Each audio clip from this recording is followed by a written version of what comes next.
Hello. So yesterday I went into a big long thing about werewolves and the like, and I asked you guys. No, sorry, I said to you guys that I would read out a short story I wrote, and here we are. I actually got a commission for another short story on Tumblr, which I only remembered right this second. I should get to writing that because I said I would, and I will probably read it out and stuff. And yeah, so yeah, this story doesn't really have a title. It's saved in on my computer as dark because that's the first word in the story. It is a dark story. I think it's violent. I can't remember if it's sweary. There's rape and violence in it. I think there's definite violence. There might have been rape. I can't remember. Yeah, so just warnings about that kind of thing. I think it might be sweary. Not entirely certain. So yeah, if you don't like that sort of swearing nonsense, fuck off. So yeah, here we go. I'd give you a title, but I don't have one. Right, so let's just get started. Dark. That was the first thing he noticed. It was dark. And cold. Of course it was. He'd never been kidnapped and taken somewhere sunny. No, he'd be kidnapped and taken somewhere cold. He felt something on his face. A bag, a sack, something like that. Something had been put on his head. Wonderful. Dark, cold, and something on his head. He couldn't see how this could get any worse. Then he felt someone put their hand on the something on his head and yank it off. He looked up into their face and it all came back. The pub, the sword, the being hit over the head with the sword. Then he remembered who he'd taken him and realised just how worse his situation had gotten. He'd been kidnapped by Atticus Ulfricsson.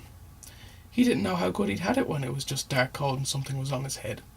Now he had nothing on his head, which was nice, and it was a bit brighter, which was a direct result of him having nothing on his head, but it was still cold.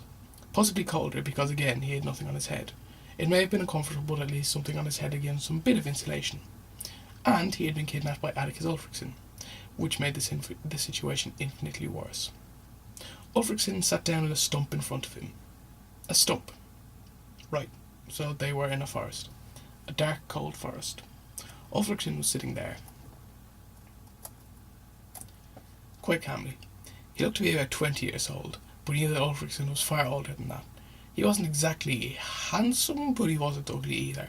He wore his famous long coat and big hat. Wonderful hat, wide brimmed. All in all, Atticus Ulfricsson looked quite normal. He didn't look like a killer.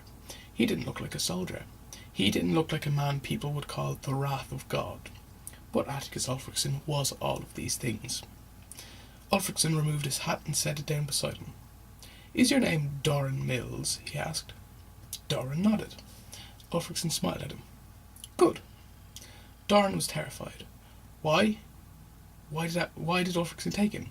He'd left that life behind. Yes, he'd done some bad things, but he'd given all that up. He'd settled down, found a nice girl, had a daughter with her. He hadn't had anything to do with magic or anything like that for 8 years. So why did Ulfricsson take him? "You're probably wondering why I've taken you," said Ulfricsson. "Well, say what you want about the man, but he was perceptive." Doran remained silent. "It was 10 years ago. Ringing any bells?" Doran stayed silent, thinking frantically. 10 years ago. What was he doing 10 years ago? I'd gone off, you see. A friend of mine was in trouble, so I had to go and help her. So I kissed my wife goodbye and told my daughter I'd be back soon. Oh, shit. No. He couldn't blame him for... No, not that. He'd heard rumours that Atticus Ulfricsson had given up being a Nulam, a protector of the innocent, and had gone on some sort of revenge spree. But why him? Why pick Doran? He wasn't there that day. So, imagine my surprise when I return home. My house, the one I built myself, by the way, burnt to the ground. Then I go in. My daughter I find on her bed. Dead. Throat cut. Quick death for her, yes, but my wife, my wonderful wife, now, she burned to death. Slowly. But before that she'd been raped. Repeatedly. I recognised the signs, said Ulfricsson. He didn't sound sad when he said it. He didn't sound angry when he said it. He just said it like it was reciting some speech he'd learned off. And that terrified Doran more than anything else. And then I find a list of a team of men sent on a mission to kill the family of Atticus Ulfricsson. And guess who's on that list? And then Ulfricson pointed at him and made a pop noise with his mouth. No. Shit, please, no. Oh, God, no. Ulfricson thought he had killed his family. He had to say something. Had to. No, I didn't what? Didn't kill her? You just raped her, or did you just rape her and not kill her? Which? Ulfricson seemed genuinely interested. And don't try to deny you were there, I know you were. But he wasn't. 10 years ago he was doing minor spell research, trying to summon lesser demons. He wasn't going on secret missions to assassinate families of high-ranking enemies. But he looked at this man in front of him. This was a man who'd faced monsters, who'd killed gods. He believed Dorn had killed his family, and nothing Dorn could say would ever change that. But his father's wisdom came to him. Sometimes, son, you'll just be in a bad situation and won't be able to change a thing. So don't try to. Just accept the consequences and move on. Problem was, accepting these consequences meant he was going to die, and die badly. At that moment he realised how much he hated his father. Dorn stayed silent again. But I'm not a cruel man, said Ulfricson. Liar, thought Dorn. So I'm going to give you a choice. Ulfricson stood up and walked away. Hey, shouted Dorn. You can't just leave me out here. Come back, where are you going? Then Dorn heard screams. Muffled screams. A woman's, and a child's. No. Please, no. He could see Ulfricson again. He was dragging two people. A tall one, an adult, and a child. They had bags over their heads, but Dorn already knew exactly who they were. Ulfricson removed the bags and he looked into the terrified eyes of his wife and daughter. He didn't say anything, but neither did they. He just looked at them, trying to find a way of saying, everything is going to be fine, even though he knew that was a lie. I'm going to offer you a choice. A choice I never had, said Ulfricson. Now you choose. You can save the life of your daughter or the life of your wife. I will kill one of them and let you go home and live your life with the other. No. For him, the choice was already made. Save her, save the daughter, of course. That's what a father had to do, after all, protect his child. He looked at his wife, trying to somehow communicate. He knew what he was thinking. She knew what he was thinking. She nodded. Good. They both knew they had to save their child. That was their responsibility. I just want my daughter to live, he said. Please. Ulfricson looked at him with pity in his eyes. Maybe he recognized something of himself. The desperation, maybe. But there was something else. It looked like satisfaction. Ulfricson leaned down and picked up the child. Remember, he said, you brought this on yourself. With that he took a sharp, mean-looking knife and placed it at the girl's throat. No. Then Atticus Ulfricson cut the throat of Dorn Mill's daughter and let her body fall. Everything had gone quiet, and Dorn felt it. Rage. He felt like nothing could stop him. Nothing would stop him. Atticus Ulfricson had killed his daughter. Dorn was going to kill him.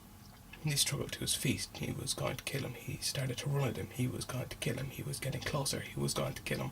Ulfricson brought up the knife. He was going to kill him. He was almost at him. He was going to kill him. He was going to knock him to the ground and bash his head in. He was going to kill him. Ulfricson brought up the knife and Dorn felt it slide straight into his belly. He stopped dead. Couldn't even speak. Then Ulfricson twisted the blade and Dorn fell to the ground. Ulfricson knelt down and slid the knife into Dorn's back.